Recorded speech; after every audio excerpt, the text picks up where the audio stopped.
People, it is Friday, September the 16th. The time is 7:07 in the evening. And it's currently 18 degrees Celsius. And I'm here at Lake Shore Blvd East and Jarvis Street, or Lower Jarvis, I should say, looking west down Lake Shore Boulevard with the Gardner Expressway just on my right here. I'm going to be taking a walk over to Quay and taking a walk along part of the central waterfront, and hopefully we'll capture the setting sun, although it is quite overcast, so I'm not sure if we'll see much in the way of actual sunset colors, but the sun will be going down and it will be getting dark.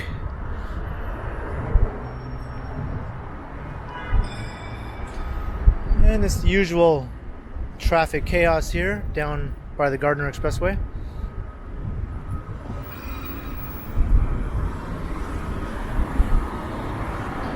So Queens Quay is down in that direction, but I'm going to walk along this portion of Lake Shore Boulevard for a little ways as far as Yonge Street, and then I'll make my way over to Queens Quay.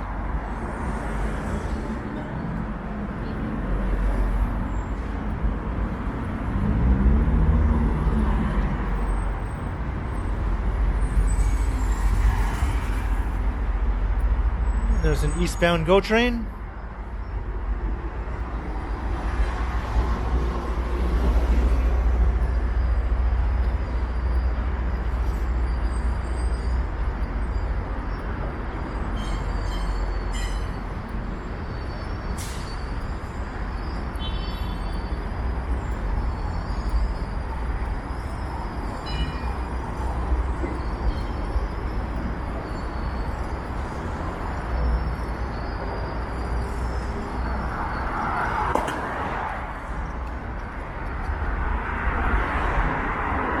And am I able to walk along here? I guess I am.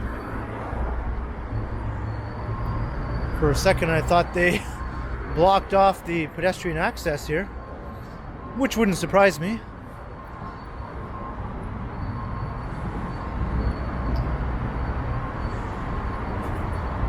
We're just walking past the Sugar Wharf development, which were those two enormous towers that I showed right at the very beginning of the video.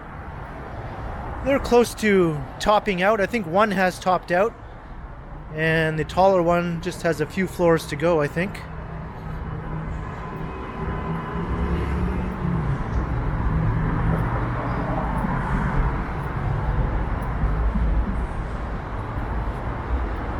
And right beside those two towers, another pair of towers will be rising over here, which will be even taller, significantly so actually, with the tallest of those two coming in at 299 meters, which is just 1 meter shy of super tall status. And they will go on the site of this old LCBO building.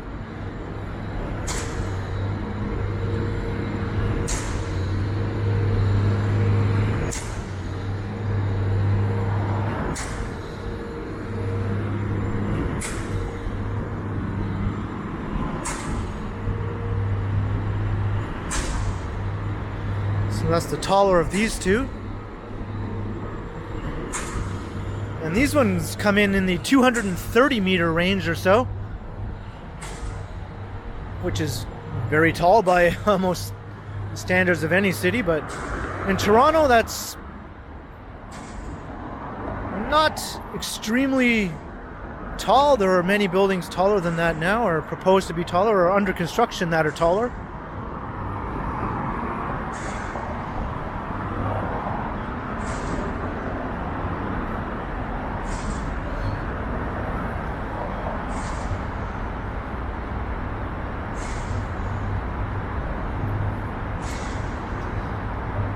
The new CIBC Square office tower just up ahead there, that comes in at around 240 meters.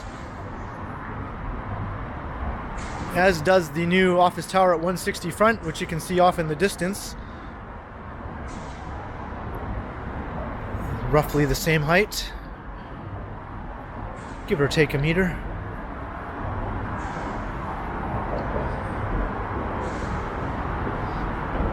For a building to really stand out on the skyline now, it has to be at least 250 meters. Even a 200-meter tower would be barely noticeable in many skyline shots. It would just be one of many.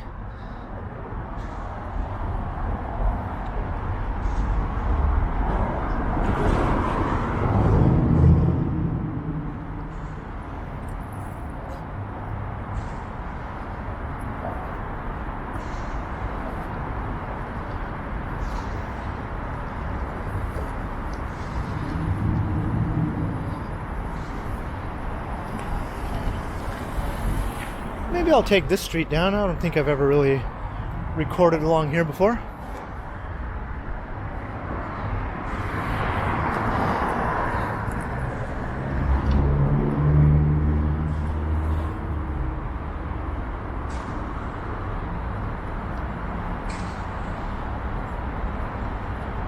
We're just passing by the Yonge site. See the crane for what will be a 312-meter tower, which may be the tallest building in the city. There is one Bloor West under construction also, which is in a bit of a height race with Yonge, which will be called Sky Tower. And it's still unknown which building will come out taller in the end.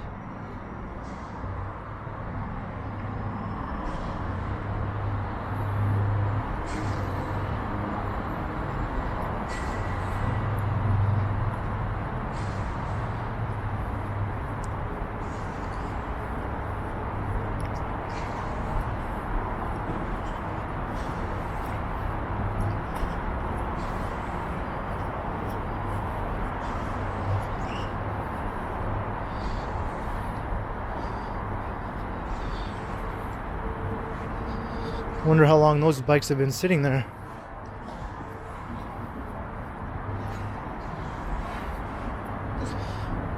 Yeah, I've never gotten a look at this side of the podium of the Prestige. That's what this tower is called. This is the first phase of the Yonge development. It's a mere 216 meters, or 65 stories. It does stand out on the skyline simply because it's directly on the waterfront. At least from waterfront skyline shots, it stands out.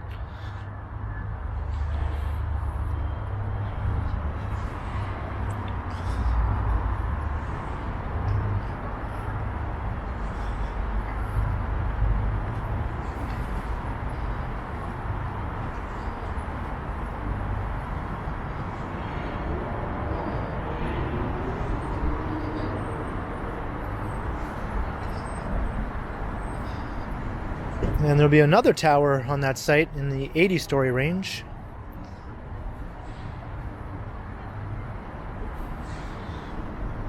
And this is the office tower that replaced the old LCBO head office here.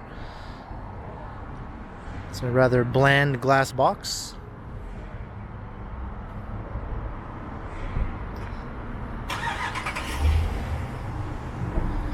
And it looks like site prep is starting to get somewhat underway here for phase 2 of the Sugar Wharf development.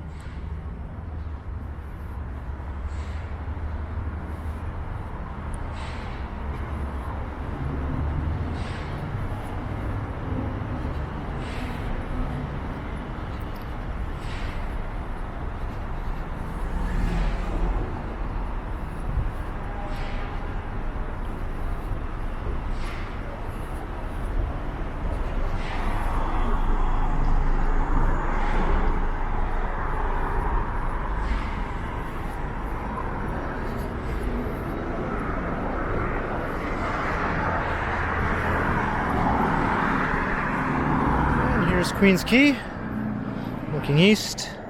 I'm going to try to cross. Well, I'm going to head right up to the lake.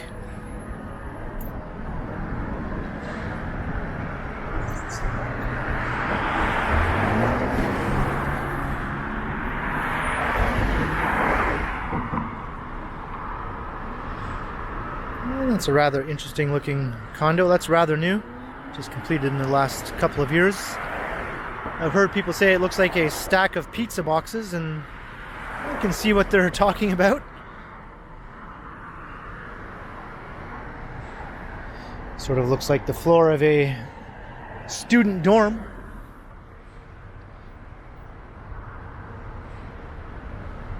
Okay, I'm not sure what this car is waiting for. You can go, buddy. I think he was waiting for me to go, and I was waiting for him to go.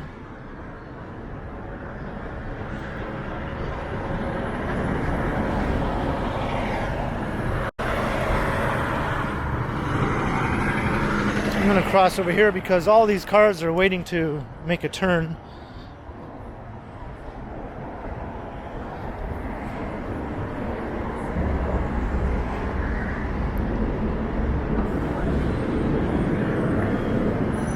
Yeah, this is going to be quite the operation here, just getting across the street.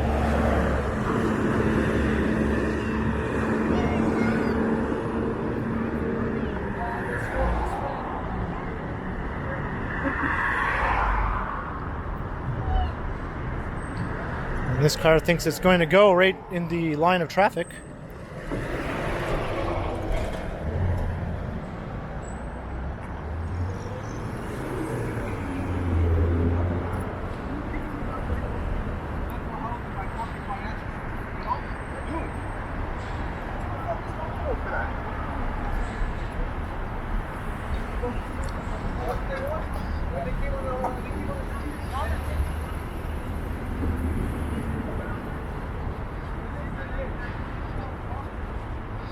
Certainly a lot of cars coming out of this development. Why would you even own a car if you live here?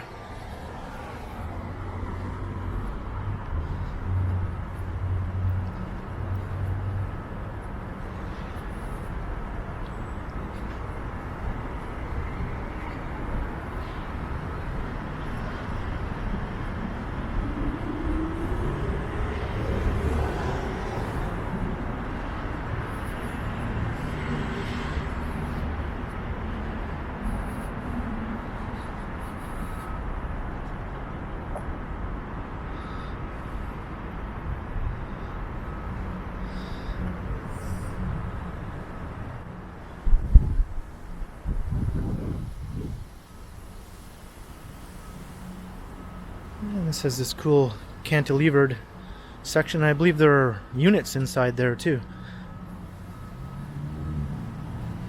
No doubt the units in those overhanging sections probably cost more.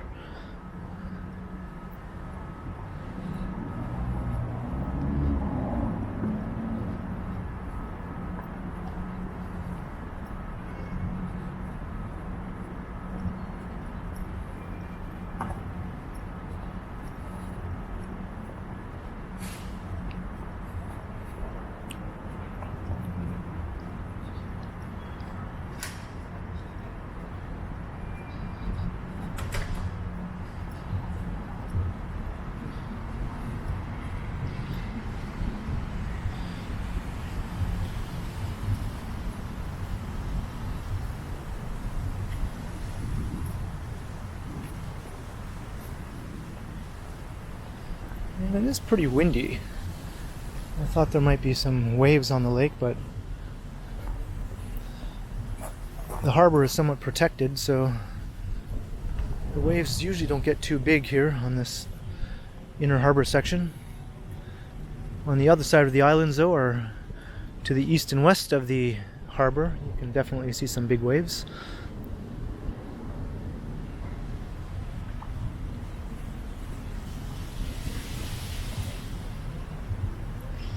And there are the Toronto Islands.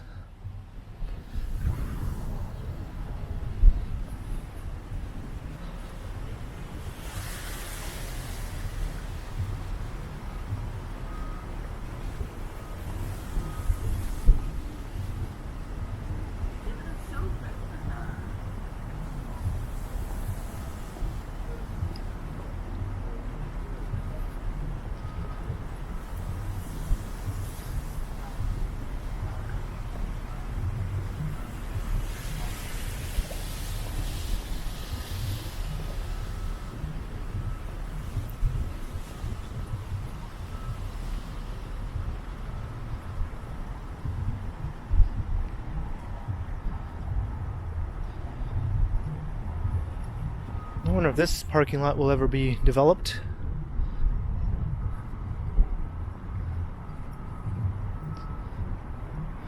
It's a bit of an eyesore. Although some people would say some of these towers are eyesores, but I'll take a tower over a parking lot any day. Even one that's not so easy on the eyes.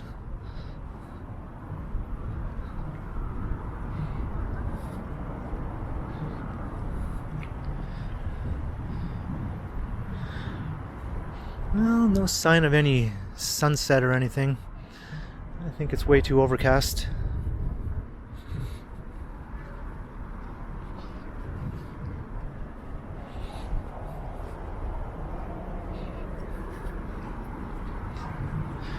We did have a spell of cooler weather just recently, but according to the forecast, it's going to start heating up again to more summer-like temperatures. We are still in summer, by the way. It's not over yet.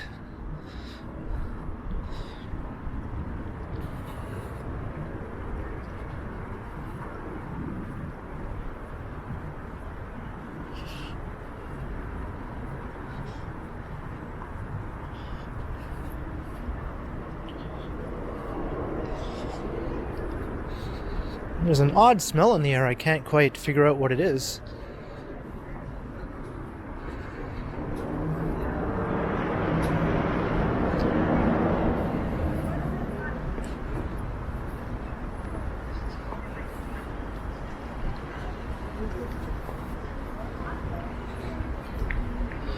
And there's the Toronto Star building.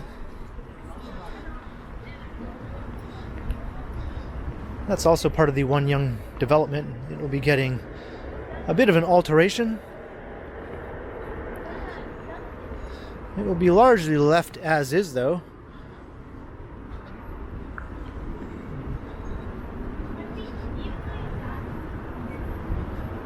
Originally, it was planned to reclad it. It's a glassy exterior, but I'm glad they decided to keep its brutalist facade.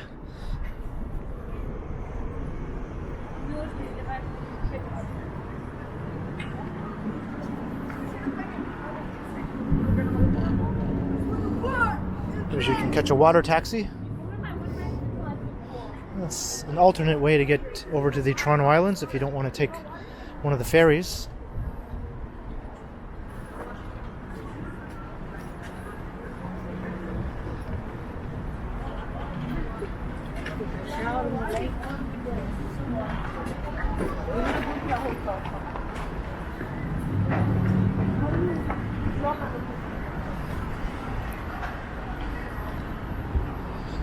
Here comes one of the water taxis. I think they're about twice the cost of the ferry, maybe around $10 or $12.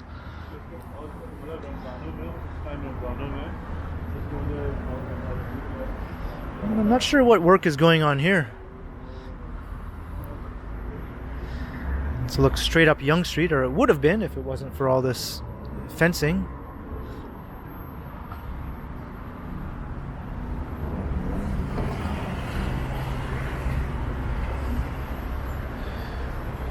T-Dot Water Taxi, one of the many nicknames of Toronto. That was an older nickname that gained popularity in the 90s, from what I remember.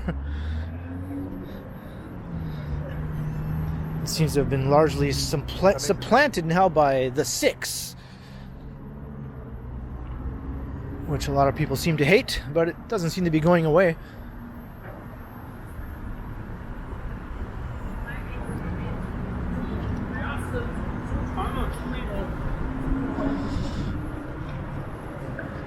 And the T-Dot nickname, I believe, came about because one of the other nicknames for Toronto was T.O.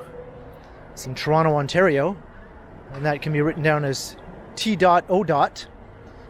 And so people just started abbreviating that to simply T-Dot.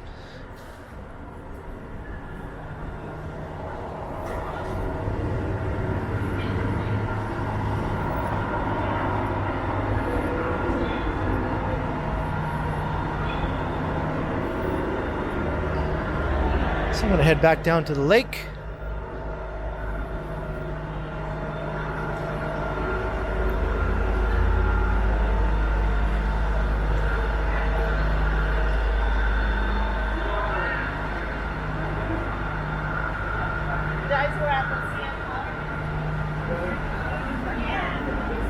Thank you. We can come down.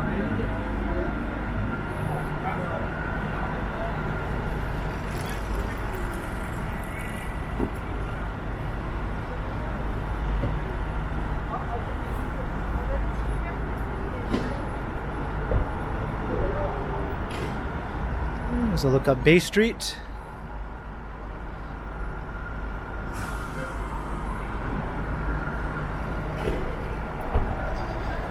And this is where you can catch one of the actual Toronto Island ferries.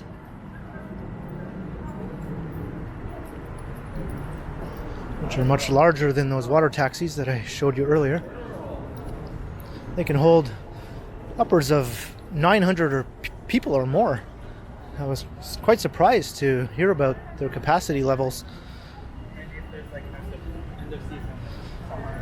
There was recently a accident where one of the ferries was coming into dock here and it didn't slow down properly and sort of collided into the dock, and a few people were injured, just with minor injuries. And that news report stated that there were well over 900 people on board at the time.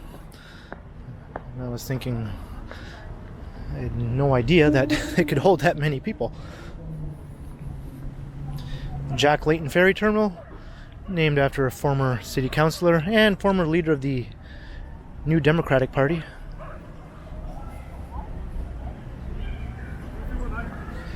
He passed away over 10 years ago.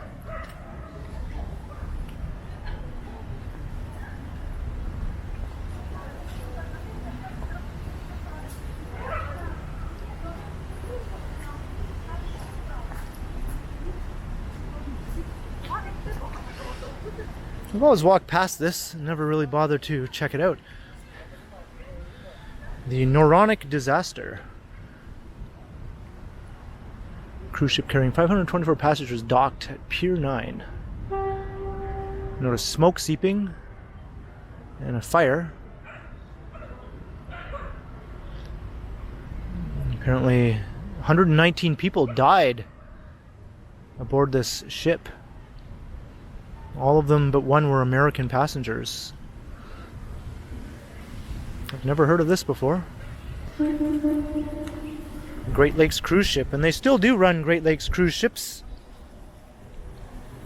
Some of them are quite large, not as large as the ocean-going cruise liners, but probably some of the biggest cruise ships most people will ever see who don't live on an ocean coast. They traverse most of the Great Lakes.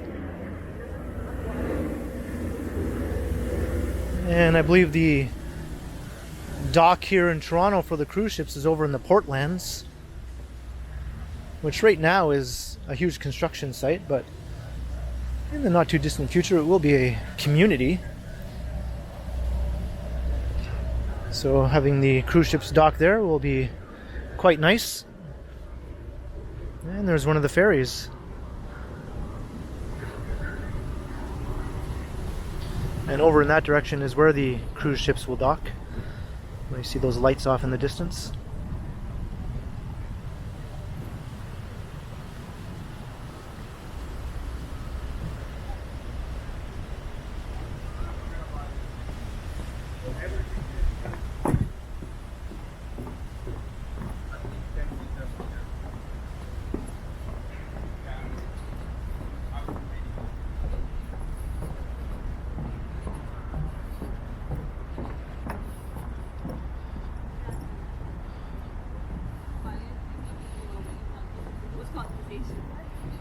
Unusual public art.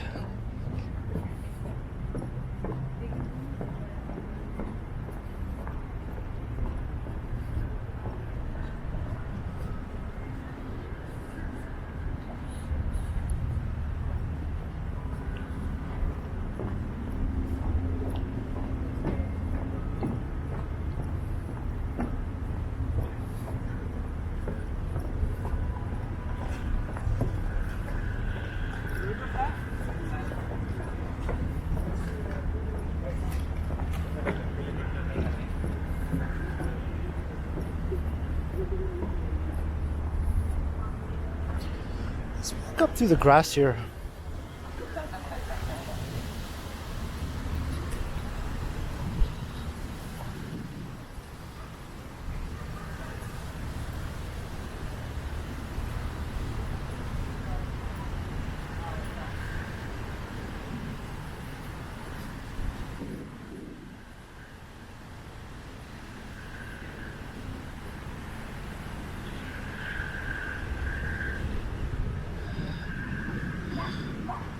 And there's another ferry.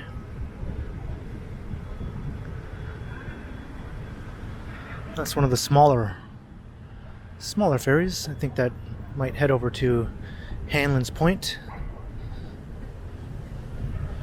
where the Billy Bishop Airport is located on that part of the Toronto Islands.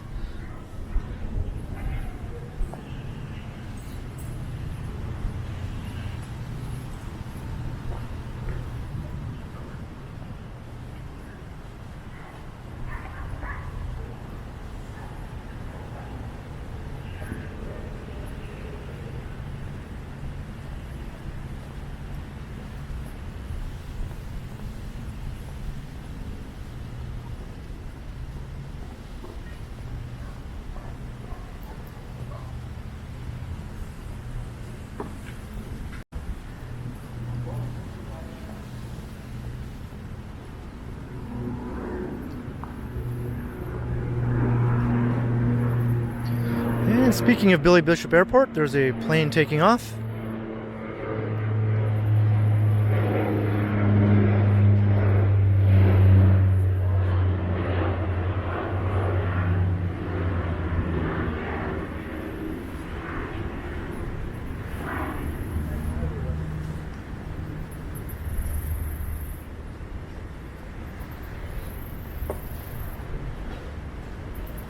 Maybe I'll get a closer look at this little waterfall over here. I've walked past here a number of times and never bothered to really go over in that direction before.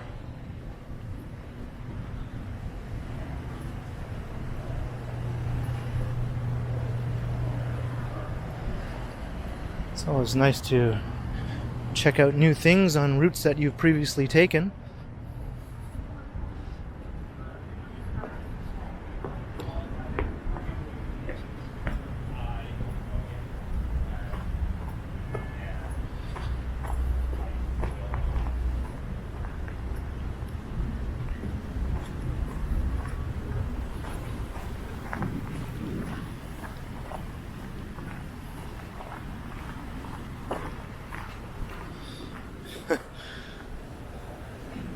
This is kind of cute.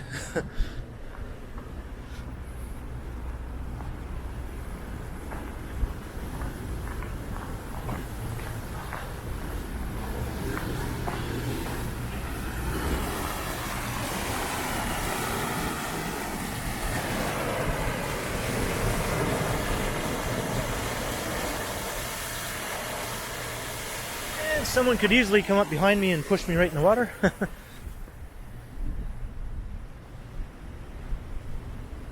And there was a person sitting right behind me at the time.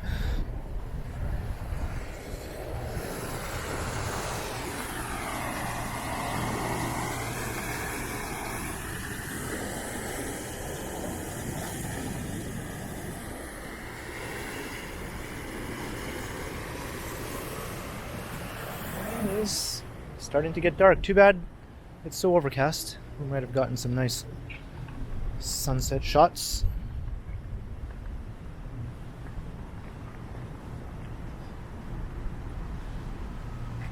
Man, this is interesting. Let's go up inside of here, or can we?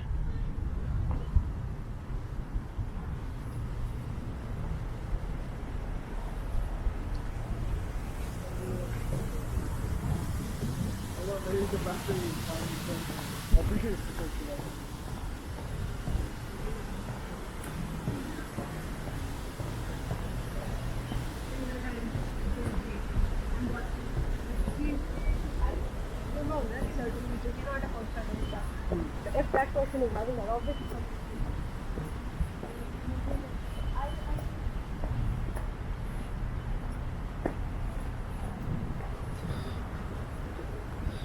I think several years ago In one of my earliest videos, I walked past here and got a shot of some people inside laughing and goofing around, but I've never bothered to come in here myself.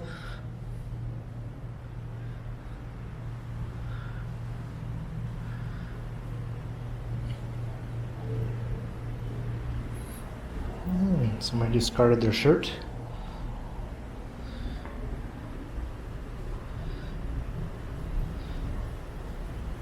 And some interesting graffiti.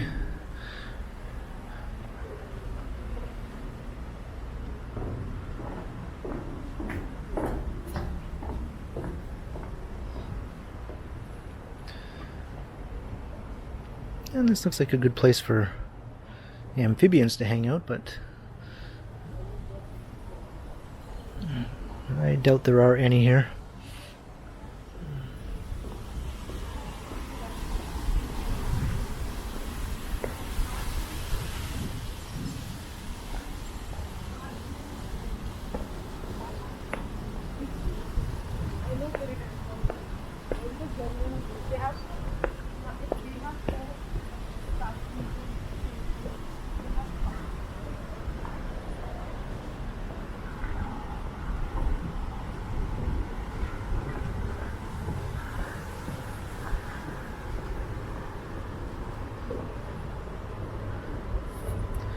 There's the Queens Quay Terminal across the way, and another water taxi.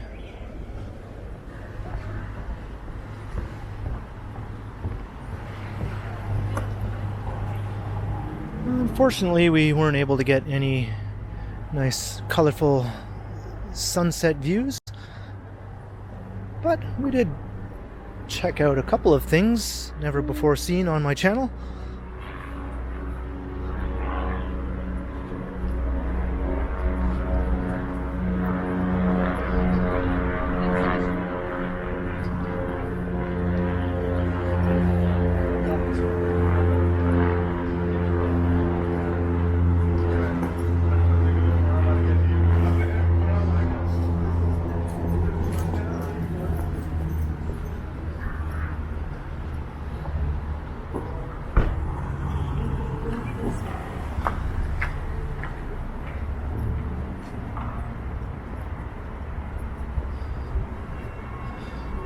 So I'm going to start to wrap up this walk here as we are approaching Queens Quay again.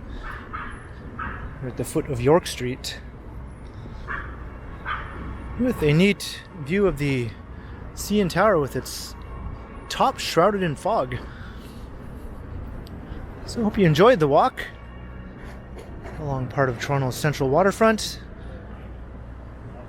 with a taste of traffic chaos around the Gardiner Expressway to start off the walk. So let me know how you enjoy these sorts of walks along the water. And let me know if you enjoy my facts about Toronto's skyscraper construction projects. I admit I'm a bit of a geek about that stuff, and I can't help myself sometimes. Talking about this building and that building and how tall they're going to be. So leave your thoughts down below. And be sure to like, share, and subscribe to the channel if you haven't already. And also be sure to hit that notification bell, that way you won't miss any of my videos. And if you'd like to support the channel, there are links in the description where you can do so via PayPal, as well as view my merch store. And you can also find me on Instagram under KContinuum. So thanks for watching, and be sure to keep checking back because, as always, I will continue.